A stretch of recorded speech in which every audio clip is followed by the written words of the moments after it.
You're listening to the Daddy Daughter Bookworms, sponsored by Care First Training Group, where we talk about children's books.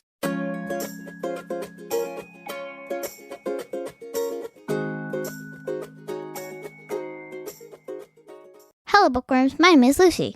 And I'm Alex, and today we're going to learn about what to do when you want to vote in middle school. Isn't that right, Lucy? Yes. What's the name of our book that we're reviewing this week?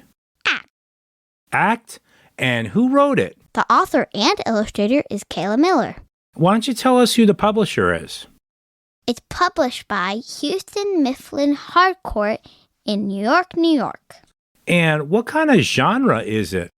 It's the first of this new series that we're doing, a graphic novel. It is a graphic novel and a little bit different, huh? Yes. Hint, hint, we might be doing another graphic novel next week. Maybe. And why don't you tell the listeners how you found out about the book? We went to the Princeton Book Fair and met Kayla Miller. I read one of her other books, Camp. This is kind of an interesting story, folks. We went up to Kayla Miller and she told us about her books, right? And she said they were a little bit older than Lucy's age. Lucy, what did you tell us when we walked away? I read one of her books. So then we went back, and that's when we learned that she had read Camp, and that's why you decided to read the book Act. And this is of a series. I think there's like 4 or 5 books. What do you think about when you see the front cover? What do you see? I see posters, and I saw Olive, the main character, voting. Yeah, there's a whole bunch of different things. And folks, this is really kind of cool. It's like a comic book because it's a graphic novel.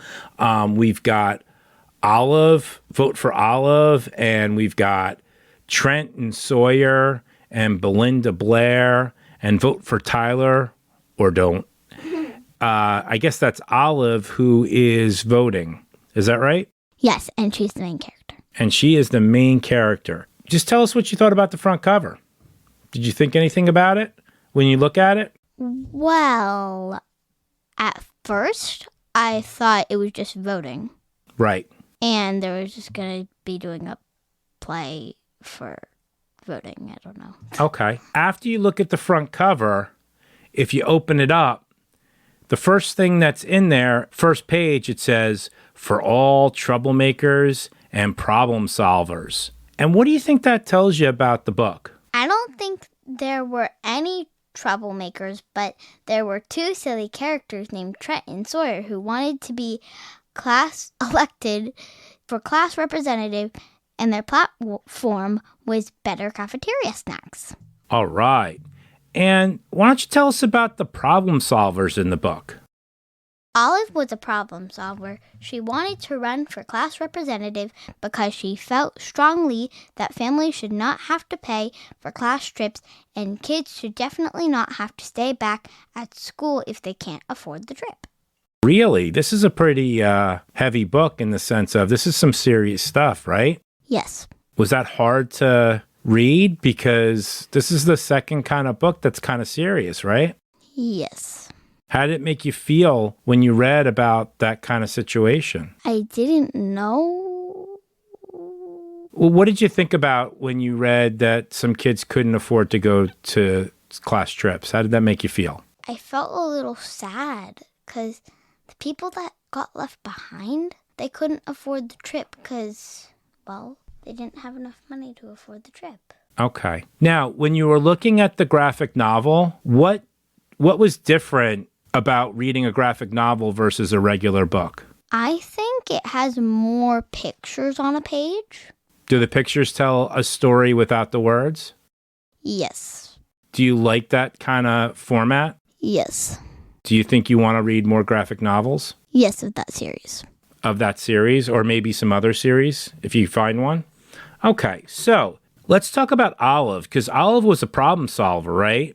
Mm-hmm. The students in the book were in 6th grade, correct? Correct. And you're in 3rd grade. Do you find any common things between the 6th graders and 3rd graders, you think? In the book, 2 characters have a crush on each other. I don't think so. Why don't you think so? Well, because it doesn't really say in the book, but I'm assuming.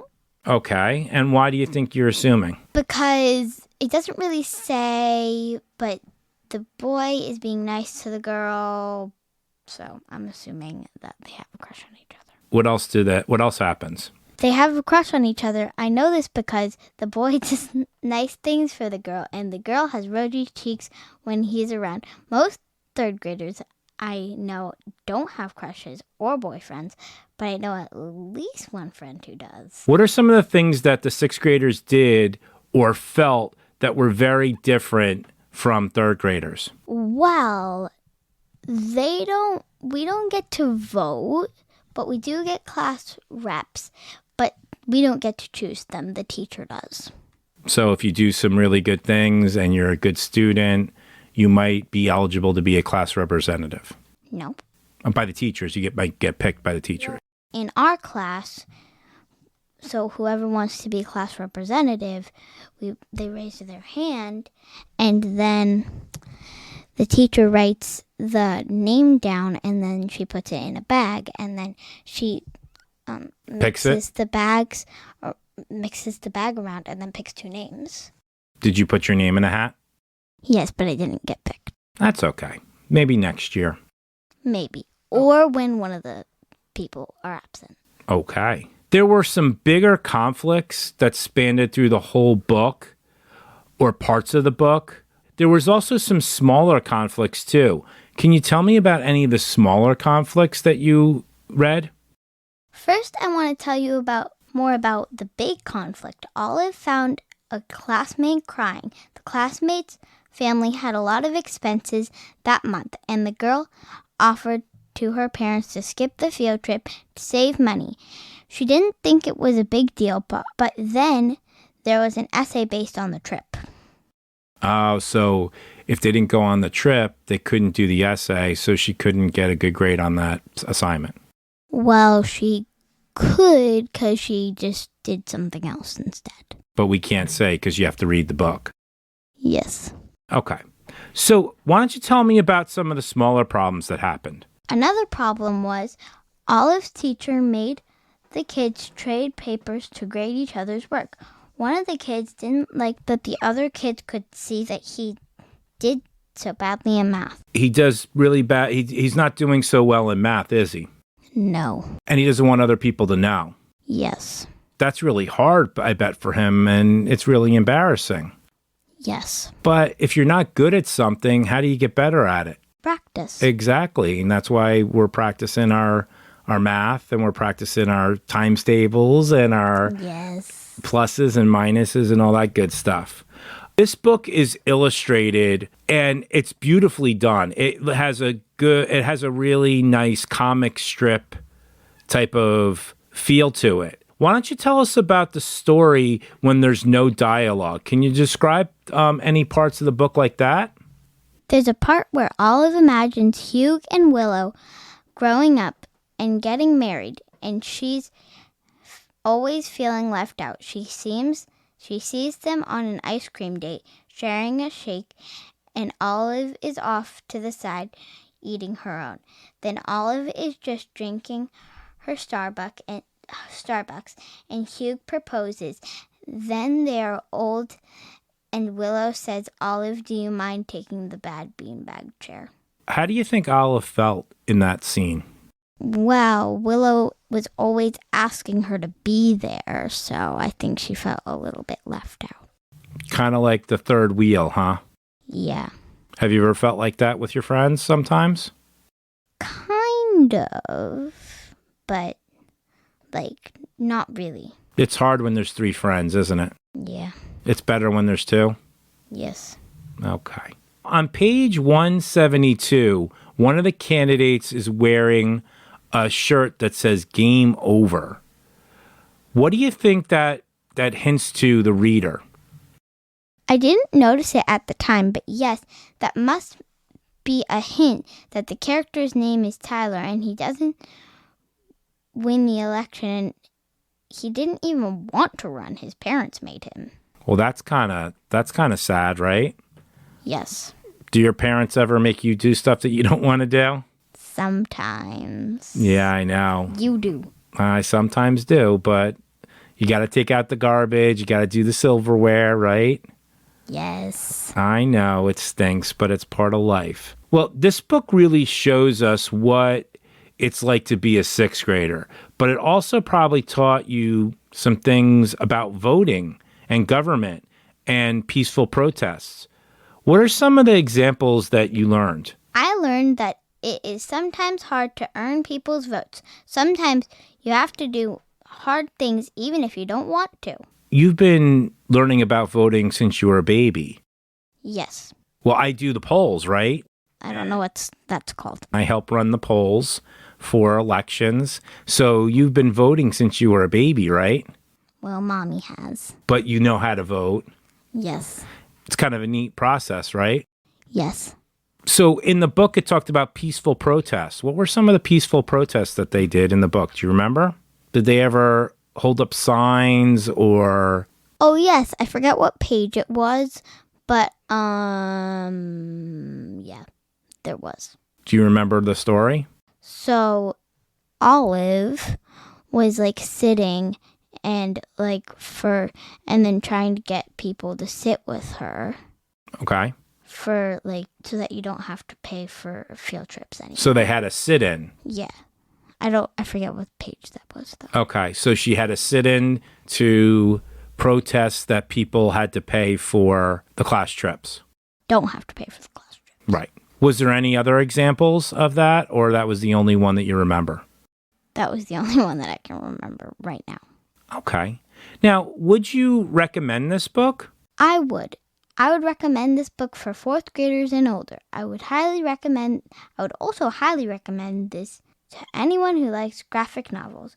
I also highly recommend graphic novel series called Besties by the same author. Folks, this is a really good entry-level book for kids. You know, I was looking through it and the pictures are out of this world and it really paints a picture. Yep. Is there any more books in the series that you haven't read? Yes, Clash. And I really want to read that one. That's the last book in the series. What was the one that you just got? I just got Click. So what's the order? I read it in the wrong order. I think it's Act, Click, Camp, Clash. Okay. So that's the order. And I really think that if you get a chance, do you think this is a book for just girls or boys and girls? Is it more for girls than boys? Yeah. Okay. I think most of my friends will like it Okay. if they tried out the series. Okay. I know that one of my friends has read the whole series. Do you have anything else to say about the book? I think it's a really good book. I think you should read the book. Right. First of all. And I just think it's a really good book series. So if you could rate it from 1 vote to 5 votes, and 5 votes being the best, what would you give it? A 4.5. Okay, why 4.5? It wasn't really the best book the best graphic novel that I could have ever read. What could have made it better? What could have put it to that 5? I understood it, but it had a deep full meaning, but I feel like you could have went deeper into that concept. Folks, we might be able to talk to the author, so maybe you can talk to her about that when we do. What do you say? Yes. All right. So why don't you tell the listeners how they can get this book? They can buy the book at the local children's bookstore, or they can go to our show notes where we have a link. You can also help our podcast by giving it a 5-star review. And when you go to our show notes, we're an Amazon affiliate, so we get a little piece of that. So we just have to say that. So when you do go to that link, you'll be helping the podcast. And that's our affiliate link. Why don't you tell the listeners how they can get in touch with us? To submit your theories and feedback, you can email us at daddydaughterbookworms@gmail.com. You can also contact us on Instagram at Daddy Daughter Bookworms, as well as Twitter on DD Bookworms. And don't forget to subscribe to our YouTube channel, search Daddy Daughter Bookworms. That was a pretty good book, huh? Yes. It's almost Halloween, isn't it? Yes. What do you want to And next week we might be doing a Halloween book. Hint, hint. And what are you going to be for Halloween? Enid from Wednesday. Really? Do you have your costume? Yes. I know you do, but I just wanted to let the listeners know. He got it. I got you the costume, right? And what's your favorite part of Halloween? The candy? Yes. Or going trick-or-treating? Both. And are you going to go with your friends? Yes. Are you going to have a Halloween parade this year at school? Yes. It's the first one ever, huh? Since COVID. Since COVID. I'm pretty excited for you, kiddo. You know that? Because you get to experience all that good stuff. So, folks, if you get a chance, check out ACT. Thank you so much for listening to the show. My name is Alex. And I'm Lucy, and see you soon, bookworm.